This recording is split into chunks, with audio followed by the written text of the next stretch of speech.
BJP ও তৃণমূল কংগ্রেসের পর বুধবার মনোনয়ন পর্বে অংশ নিলেন রায়গঞ্জ আসনের বাম কংগ্রেস জোট প্রার্থী আলী ইমরান রমজ ওরফে ভিক্টর। এদিন রায়গঞ্জ শহরে একটি বর্ণাঢ্য শোভাযাত্রার আয়োজন করা হয়। শহরের দেবীনগর এলাকা থেকে শুরু হয় যাত্রা। প্রচুর দলীয় নেতাকর্মীকে সাথে নিয়ে মনোনয়নের পথে এগিয়ে যান জোট প্রার্থী আলী ইমরান রমজ।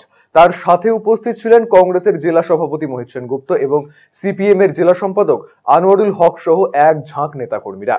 হুড খোলা গাড়িতে চেপে সাধারণ মানুষের উদ্দেশ্যে হাত নেড়ে জনসংযোগ করেন জোট প্রার্থী। এদিন মনোনয়নের যাত্রাপথে সাধারণ মানুষের আশীর্বাদ গ্রহণ করেন প্রার্থী। বিদ্রোহী মোড়, বকুলতলা মোড়, ঘড়ি মোড় হয়ে মিছিল এগিয়ে চলে কর্ণজোড়ার উদ্দেশ্যে।